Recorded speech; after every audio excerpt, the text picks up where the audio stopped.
Hello students, I am your maths teacher.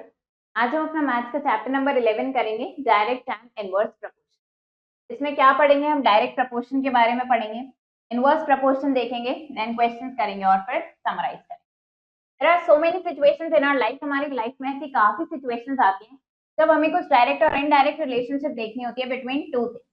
जैसे कि number of things purchased is increasing. अगर for example हम कोई चीज खरीदने मार्केट गए हैं और हम कोई भी आइटम जो हम परचेज कर रहे हैं उसकी अमाउंट हम क्या कर रहे हैं, उसकी क्वांटिटी हम इंक्रीज करते जा रहे हैं, तो ऐसे में जो बिल अमाउंट है वो भी इंक्रीज होती जाएगी। इसको हम बोलते हैं डायरेक्ट प्रपोर्शन। अगर स्पीड कार की बढ़ रही है तो किसी डेस्टिनेशन तक पहुंचने का टाइम हमारा कम होता जाएगा। अगर हम तेज स्पीड से चलेंगे तो हम जल्दी पहुंच जाएंगे। ये क्या है? Indirect proportion. टू टाइप्स के प्रपोर्शन होते हैं, डायरेक्ट प्रपोर्शन और इनवर्स प्रपोर्शन। इनवर्स प्रपोर्शन या इनडायरेक्ट प्रपोर्शन हम बोल देते हैं। अब इनको हम समझते हैं डिटेल में, डायरेक्ट और इनवर्स प्रपोर्शन क्या होता है और उसकी हम एप्लीकेशन। डायरेक्ट प्रपोर्शन की बात करते हैं तो आपको पता है रेशियो का मतलब क्या होता है। अगर दो रेशियोज इक्वल हैं तो हम बोल सकते हैं कि क्वांटिटीज जो हमें गिवन है रेशियो में वो प्रपोर्शन। काफी सिचुएशंस है हमारी डेली लाइफ में जिसमें हम देखते हैं कि अगर एक क्वांटिटी में कुछ वेरिएशन यानी कुछ चेंज आ रहा है तो उसकी वजह से दूसरी में भी वेरिएशन आता है। For example, cost of 1 kg moong dal 40 rupees है। 3 kg मूंग दाल की कॉस्ट क्या होगी? 1 kg की कॉस्ट पता है, 3 kg के लिए हम मल्टीप्लाई कर देंगे 40 से, तो आ गया 120 रुपीज। सिमिलरली हम 5 kg या 6 kg, कितने भी केजी मूंग दाल की हम कॉस्ट निकाल सकते हैं। हमने क्या किया, यहाँ पे हमने देखा 1 kg की 40 रुपीज है, 3 kg की कितनी हो जाएगी? 3 इंटू 40 20 हो जाएगी। 5 इंटू 40 200, 6 इंटू 40 240। तो ये क्या है, हमें यहाँ पे ये दिख रहा है वेट ऑफ मूंग दाल और इनका रेशियो। अगर हम देखें तो सब क्या रहे, रेशियो हमेशा सेम है। हर केस में रेशियो क्या जा रहा है? सेम जा रहा है, दैट इज 1/40। हमने क्या ऑब्जर्व करा कि वेट मूंग दाल का इंक्रीज हो रहा है, कॉस्ट भी इंक्रीज हो रही है। सच मैनर के रेशियो हमेशा कांस्टेंट रह रहा है। तो ऐसे में इन दोनों क्वांटिटीज को हम क्या बोलते हैं? Are said to be in direct proportion. यहाँ पे स्पेस है, इन डायरेक्ट प्रपोर्शन। ये डायरेक्ट प्रपोर्शन में अगर ए बढ़ रहा है तो बी भी बढ़ रहा है, और अगर ए डिक्रीज हो रहा है तो बी भी कम हो रहा है। ये क्या है? Direct proportion. But the ratio of their respective values, लेकिन इनका रेशियो भी सेम होना चाहिए, will be in direct proportion. Indirect proportion में कब होगा? जब ए बाय बी के के इक्वल होगा, और के क्या है? कोई एक कांस्टेंट। तो अगर ये डायरेक्ट प्रपोर्शन में है तो हम इसको लिख सकते हैं कि a1 बाय b1 किसके इक्वल होगा? a2 bye b2। और ये क्या होती है? कॉरेस्पॉन्डिंग वैल्यूज होती हैं b और a। डायरेक्ट प्रपोर्शन को हम डायरेक्ट वेरिएशन भी बोलते हैं। तो ए और बी डायरेक्ट प्रपोर्शन में है या डायरेक्ट वैरी करते हैं डायरेक्टली, तो हम इसको ऐसे भी लिखते हैं, ये डायरेक्टली वैरी करते हैं। Suppose minute hand of a clock is at 12 initially. Clock का मिनट हैंड 12 पे है स्टार्टिंग में। अब उसने मूव करना स्टार्ट करे तो आप एंगल रिकॉर्ड करो जो वो मिनट हैंड बनाएगा फ्रॉम इट्स ओरिजिनल पोजीशन जैसे जैसे टाइम पास होता है। तो हमने देखा टाइम पास t1 पहले 15 मिनट्स पे देखा तो 90 डिग्री, 30 मिनट्स पे 180 डिग्री, 45 मिनट्स पे 270 और 60 मिनट्स पे 360 डिग्री। हमने सबका रेशियो निकाला। सबका रेशियो कितना आ रहा है? 1/6। सबका रेशियो क्या आ रहा है? कांस्टेंट आ रहा है, सेम है। टाइम बढ़ने से क्या हो रहा है? एंगल भी बढ़ता जा रहा है और सेम रेशियो से बढ़ रहा है। तो इसका मतलब ये क्या है? ये वैरी कर रही है डायरेक्टली। ये क्या हो गया? हमारा डायरेक्ट प्रपोर्शन। हमें ऐसी काफी सारी सिचुएशंस देखने को मिलती है जिसमें एक चीज में वेरिएशन दूसरे में वेरिएशन ला देती है। If the number of articles, जितने आर्टिकल्स आपने परचेज करे हैं अगर वो बढ़ते जा रहे हैं तो कॉस्ट भी, टोटल कॉस्ट भी बढ़ती जाएगी। More the money deposited in the bank, more is the interest. आप बैंक में जितना ज्यादा मनी डिपॉजिट करते हो उतना ज्यादा इंटरेस्ट आपको मिलता है। ऑब्जर्व दैट, तो हम क्या ऑब्जर्व कर रहे हैं कि एक में इंक्रीज दूसरे में भी इंक्रीज कर रहा है। हम बोल सकते हैं कि ये क्या है? डायरेक्ट प्रोपोर्शन में। ऐसे प्रॉब्लम्स को सॉल्व करने के लिए हम क्या करते हैं? a1 by b1 a2 by b2 के इक्वल रखते हैं। The method by which first we find the value of 1 unit, इसमें हम पहले एक यूनिट की वैल्यू निकालते हैं और फिर हम रिक्वायर्ड नंबर ऑफ यूनिट की वैल्यू निकालते हैं। हमारा यूनिटरी मेथड कहलाता है।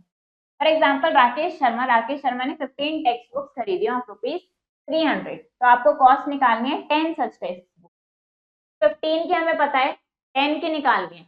हम क्या करते हैं? यूनिटरी मेथड में पहले हम 1 यूनिट की कॉस्ट निकालते हैं। 15 की गिवन है, 1 की कैसे निकालेंगे? ज्यादा से कम पे जब हम जाते हैं तो डिवाइड करते हैं। ये हो गया 300/15, यानी 1 बुक की कॉस्ट है 20 रुपीज। 10 बुक्स की कॉस्ट क्या हो गया? अब हम कम से ज्यादा पे जा रहे हैं तो 10 से मल्टीप्लाई कर देंगे, आ गया ₹200। In which of the following tables, आपको बताना है किसमें ए और बी डायरेक्ट प्रोपोर्शन में और फिर वो कांस्टेंट भी फाइंड आउट करना है। तो हमने क्या करा? यहाँ पे इन सबका रेशियो निकाला। सबका रेशियो 1/3 के इक्वल है। तो ये क्या है, डायरेक्ट प्रोपोर्शन में, और कांस्टेंट क्या हो गया इनका 1/3। यहाँ पे इनका सबका रेशो निकाला, तो ये सबका रेशो इक्वल नहीं आ रहा है, इसका मतलब ये कांस्टेंट नहीं है, ये डायरेक्ट वेरिएशन में नहीं।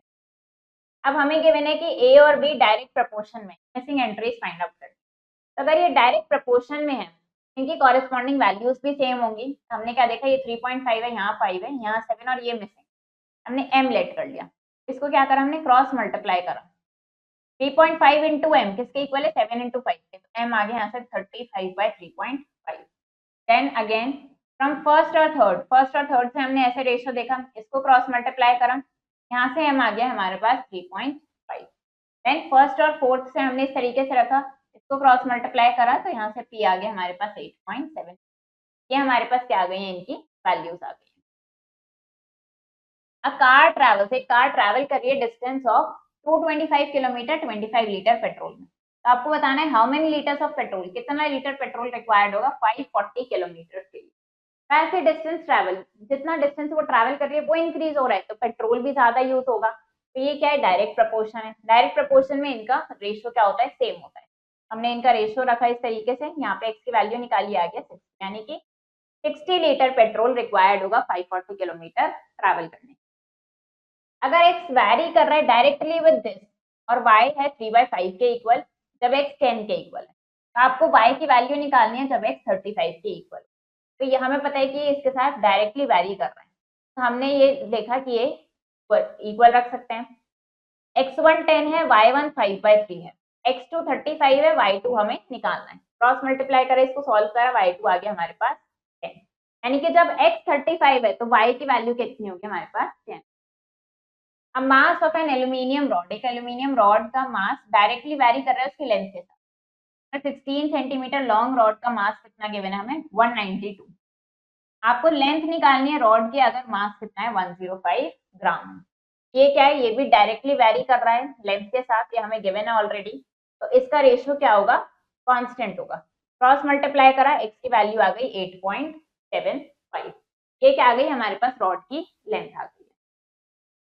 अब हमें गिवन है कि a और b ये डायरेक्ट प्रोपोर्शन में है या नहीं, ये हमें और फिर कांस्टेंट की वैल्यू निकालनी है। तो अगर हम इनका रेशियो निकालें 6/4 रेशियो निकालेंगे, ये कितना आ जाएगा 3/2, ये 3/2 है। इसको निकालेंगे, ये कितना आ जाएगा 3/2, ये निकालेंगे, ये भी कितना आ जाएगा 3/2। यस, ये डायरेक्ट वेरिएशन में है, और कांस्टेंट क्या आ गया 3/2 आ गया। तो चेक करते हैं, ये हमारे पास 3/4, इसको करेंगे, ये कितना आ जाएगा 3/4, क्या आ जाएगा हमारे पास 1/3। तो इसका मतलब ये डायरेक्ट वेरिएशन में नहीं है, तो इसमें कांस्टेंट वैल्यू नहीं। अब हमें गिवन है कि डायरेक्ट प्रोपोर्शन में है, तो आपको ये मिसिंग वैल्यूज फाइंड आउट करनी। इस मिसिंग वैल्यू को हमने x लेट कर लिया। अगर ये डायरेक्ट प्रोपोर्शन में है तो इसका मतलब इनका रेशियो क्या होगा, इक्वल होगा। यहाँ से हमने इसको सिंप्लीफाई करा, 2 टाइम्स सिंप्लीफाई हो गया। x की वैल्यू कितनी आ गई, x की वैल्यू आ गई हमारे पास 30/2, यानी कि ये आ गई 70। हमने क्या निकाल दिया, आ गई 70। इसी तरीके से आप यहाँ पे सारी मिसिंग वैल्यूज इसकी हेल्प से आउट कर। मिक्सचर ऑफ पेंट को प्रिपेयर किया by mixing 1 part of red pigment 8 parts of base के साथ। तो ये हमें गिवन है, ये क्या करना है, इसके लिए हमें ये मिसिंग वैल्यूज इसी तरीके से फाइंड आउट करना। अ मशीन कैन फिल, एक मशीन 50 कंटेनर्स भर सकती है 5 आवर्स में। तो आपको बताना है how many containers can be filled in 40 hours, 40 hours में कितने कंटेनर फिल हो सकते हैं। तो हमें क्या गिवन है, हमें यहाँ पे गिवन है आवर्स गिवन है और कितने कंटेनर फिल हो रहे हैं ये हमें गिवन है। तो इसके लिए टेबल फॉर्म करते हैं हम। यहाँ पे क्या लिखेंगे, आवर्स लिखेंगे, और यहाँ पे नंबर ऑफ कंटेनर्स लिख देंगे जितने उस आवर्स में फिल हो रहे हैं। तो जितना ज्यादा टाइम मिलेगा उतने ज्यादा कंटेनर्स फिल हो सकते हैं। हमें क्या गिवन है, 5 आवर्स में 50 कंटेनर्स फिल हो सकते हैं। तो 40 आवर्स में कितने होंगे, टाइम बढ़ रहा है तो नंबर ऑफ कंटेनर्स भी बढ़ेंगे, यानी कि ये क्या है, डायरेक्ट वेरिएशन है। इसमें क्या होगा, रेशियो इनका कांस्टेंट होगा। तो 5/50 किसके इक्वल होगा, 40/x के इक्वल होगा। कि x की वैल्यू निकालने के लिए इसको क्रॉस मल्टीप्लाई करेंगे, 5x इक्वल हो जाएगा हमारा 50 इंटू 40 के। x क्या आ जाएगा 50 इंटू 40/5, ये हमारा 10 टाइम्स कैंसिल होगा, यानी कि x आ गया 400। इसका मतलब 40 आवर्स में 400 कंटेनर फिल हो जाएंगे। If the cost of 4 kg onion की कॉस्ट है 90 रुपीज, आपको बताना है कि इतने रुपीज में कितने अनियन परचेज कर, 90 रुपीज में हम 4 kg खरीद सकते हैं। अब अगर हम अमाउंट इंक्रीज कर रहे हैं तो हम ज्यादा क्वांटिटी ऑफ अनियन परचेज कर सकते हैं। ये भी क्या है, हमारा डायरेक्ट वेरिएशन है जिसमें रेशियो कांस्टेंट होगा। क्या करेंगे, इसको भी आप सिंपली टेबल बना के इस तरीके से निकाल सकते हैं। ऐसे इन क्वेश्चंस को करना है आपको। अब बात करते हैं इनवर्स प्रपोर्शन की, तो कुछ इसके एग्जांपल्स देखते हैं। Rachita can go to her school in four different ways. Rachita अपने स्कूल में जा सकती है 4 डिफरेंट तरीके से। शी कैन वॉक, वो वॉक करके जा सकती है, रन, साइकिल या फिर कार से जा सकती है। अगर वो वॉक करती है at speed of 2 kilometre per hour तो वो 36 मिनट्स में पहुंच जाती है। अगर वो रन करके जाती है 4 किलोमीटर पर आवर से तो वो 18 मिनट्स में पहुंचती है। साइकिल से जाती है 6 किलोमीटर पर आवर में तो 12 मिनट्स में पहुंचती है। और अगर कार से जाती है 30 किलोमीटर पर आवर तो वो 2.4 मिनट्स में पहुंच जाती है। तो इसमें क्या देख रहे हैं हम यहाँ पे, observe that as the speed increases, जैसे जैसे स्पीड इंक्रीज हो रही है तो उस डिस्टेंस को कवर करने का टाइम हमारा क्या हो रहा है, डिक्रीज होता जा रहा है। If we represent the speed as a, हमने स्पीड को कैसे रिप्रेजेंट करा है, यहाँ पे ए से रिप्रेजेंट करा है। एंड द टाइम टेकन, और ये जो टाइम लग रहा है उसको हमने बी से रिप्रेजेंट करा है। तो जैसे ही ए इंक्रीज हो रहा है बी डिक्रीज हो रहा है एंड वाइस वर्सा। अगर बी इंक्रीज हो रहा है तो ए डिक्रीज हो रहा है। ये क्या है हमारे पास, यहाँ पे हम क्या देख रहे हैं कि इनका प्रोडक्ट कांस्टेंट रह रहा है। इनका प्रोडक्ट क्या हो रहा है, कांस्टेंट हो रहा है हमारे पास। If the value of A decreases और increases upon the corresponding increase और डिक्रीज, यानी एक के बढ़ने से दूसरा डिक्रीज हो रहा है या फिर एक के डिक्रीज होने से दूसरा इंक्रीज हो रहा है, तो हम बोलते हैं ऐसे में ये क्या है, इनवर्स प्रपोर्शन में there exist a relation a b जो के इक्वल होगा, और के क्या यहाँ पे constant. When a and b are in inverse proportion, जब इनवर्स प्रपोर्शन में होता है तो हम लिख सकते हैं a1 b1 किसके इक्वल होगा, a2 b2 के इक्वल होगा। और यहाँ पे ये ए और बी की क्या हो जाती है, कॉरेस्पॉन्डिंग वैल्यूज हो जाती हैं। जब ए और बी इनवर्स प्रपोर्शन में है या इनवर्सली वैरी करते हैं तो उसको हम इस तरीके से यहाँ पे लिखते हैं। अब हमने क्या करा, स्क्वायर पेपर ले लिया और उसमें हमने 36 काउंटर्स को ऐसे अरेंज कर दिया डिफरेंट नंबर ऑफ रोज में। यहाँ पे हमने क्या करा, 4 रोज और 6 कॉलम्स में अरेंज करा। यहाँ पे हमने 6 रोज 6 कॉलम में अरेंज करा। यहाँ पे हमने इसको क्या करें, टेबल फॉर्म में इसको लिख दिया है हमने। 2 रोज 18 कॉलम्स और 3 रोज हैं तो 12 कॉलम्स, 4 रोज 9 कॉलम्स और यहाँ पे कितनी हो जाएंगी, ये हमारे पास हो जाएगा यहाँ पे हो जाएगा 6 रोज 6 कॉलम। तो हम इसमें क्या ऑब्जर्व कर रहे हैं कि जैसे आर इंक्रीज हो रहा है तो ये हमारा डिक्रीज हो रहा है, एक के बढ़ने से दूसरा डिक्रीज हो रहा है। तो इनका रेशियो इस तरीके से R1:R2 किसके इक्वल होगा, C2:C1 के। ये हमें चेक करने की क्या ऐसा है, हमने R1:R2 देखा 2:3, C2:C1 देखा 12:18, ऐसे हमने क्या देखा कि ये इसके इक्वल आ जाएगा। नेक्स्ट इसके लिए चेक करा तो ये भी क्या आ गया, 2:3 के इक्वल आ गया। R and c inversely proportional है एक दूसरे के, हमने देखा कि यस ये एक दूसरे के इनवर्सली प्रोपोर्शनल, यानी एक के बढ़ने से दूसरा क्या हो रहा है, कम हो रहा है। ऐसी और भी सिचुएशंस देखते हैं हम डेली लाइफ में। For example as the speed of vehicle increases, क्योंकि व्हीकल की स्पीड इंक्रीज हो रही है तो जो टाइम लगेगा डिस्टेंस को कवर करने में वो कम हो जाएगा। फॉर अ गिवन वर्क, अगर ज्यादा लोग एक काम को करेंगे तो वो कम टाइम में कंप्लीट हो जाएगा। ऑब्जर्व दैट कि एक के इंक्रीज में क्या हो रहा है, दूसरे में डिक्रीज हो रहा है। तो हम बोल सकते हैं ये कैसे है, इनवर्स प्रपोर्शन में। तो सॉल्व करने के लिए हम a1 b1 is equal to a2 b2 का रिलेशन यूज करते हैं। तो क्या ये डायरेक्ट प्रपोर्शन में है if a and b increase together. तो डायरेक्ट प्रपोर्शन क्या है, जब दोनों क्वांटिटी डायरेक्ट प्रपोर्शन में कब बोलते हैं, अगर ये साथ में इंक्रीज या डिक्रीज होती है तो इनका रेशियो जो होता है वो कांस्टेंट रहता है। इनवर्स प्रपोर्शन में कब होती है, जब एक इंक्रीज हो रही है और दूसरी डिक्रीज होती है, ऐसे में इनका जो प्रोडक्ट होता है वो क्या रहता है, कांस्टेंट। यहाँ पे हमें टेबल गिवन है तो क्या शो कर रहा है, it is the father and the son, father और सन की एज शो कर रहा है। 5 years अगो सन की एज थी 5 और फादर की थी 30। का रेशियो क्या आ गया, 1/6। देन प्रेजेंट एज का निकाला 2/7 और आफ्टर 5 years निकाला आ गया 3/8। तो आप क्या देख रहे हो, do the sons and fathers age increase together, क्या ये साथ में इंक्रीज हो रही है, क्या ये हमेशा सेम है। तो ये वेरिएबल्स क्या है, इंक्रीज हो रहे हैं डिक्रीज हो रहे हैं together, need not always be in direct proportion. तो अगर ये साथ में इंक्रीज या डिक्रीज हो रहे हैं तो जरूरी नहीं है कि ये डायरेक्ट प्रपोर्शन में हो। अब इनवर्स प्रपोर्शन कैसे निकालते हैं, इफ 15 वर्कर्स, अगर 15 वर्कर्स एक वॉल को बिल्ड कर रहे हैं 48 आवर्स, 15 वर्कर्स मिलकर एक वॉल को बिल्ड कर रहे हैं 48 आवर्स में, तो आपको बताना है how many workers will be required to do the same work in 30 hours. कितने वर्कर्स रिक्वायर्ड होंगे यही सेम काम करने में to do the same work in 30 hours. यही सेम काम अगर उन्हें 30 आवर्स में करना है तो कितने वर्कर्स रिक्वायर्ड। तब हमने क्या किया यहाँ पे इनको इस तरीके से हमने देखा इनका प्रोडक्ट क्या होगा, कांस्टेंट होगा, क्योंकि ये क्या है, इनवर्स वेरिएशन है। अगर नंबर ऑफ वर्कर्स इंक्रीज हो जाएंगे तो कम टाइम में ज्यादा काम हो जाएगा। हमने क्या किया, क्रॉस मल्टीप्लाई करा, इसको बी की वैल्यू निकाली आगे 24, यानी 24 वर्कर्स अगर करेंगे तो वो 30 आवर्स में काम हो जाएगा।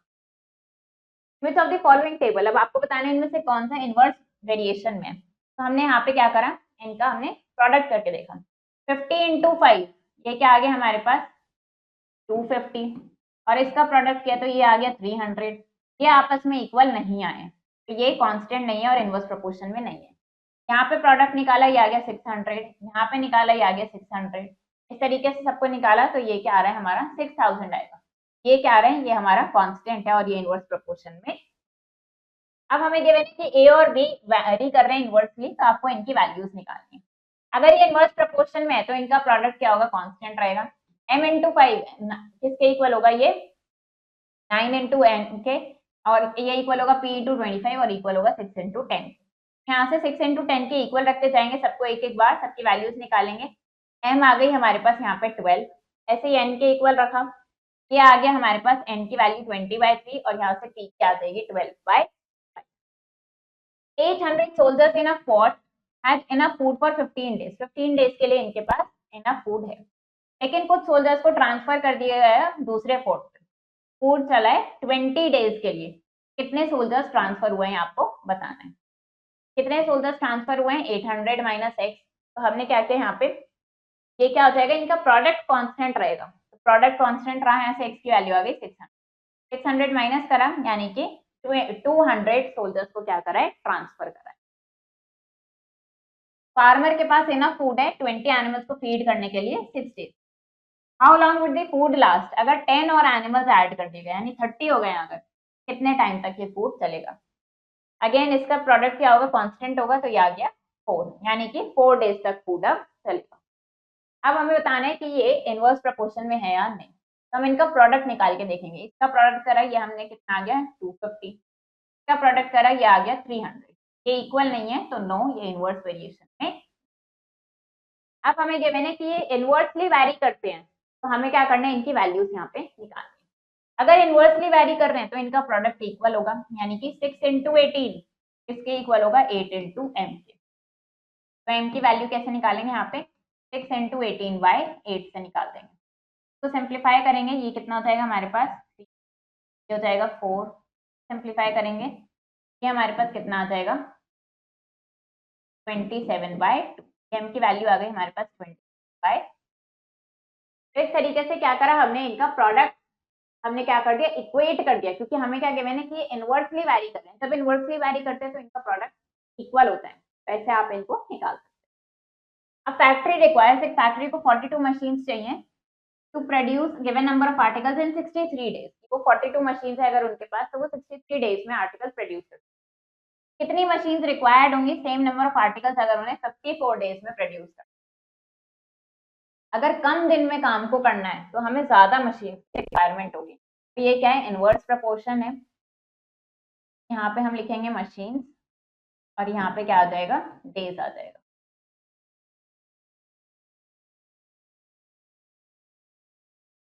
तो हमारे पास क्या थी, अगर 42 मशीन्स थी तो 63 डेज में हो रहा था।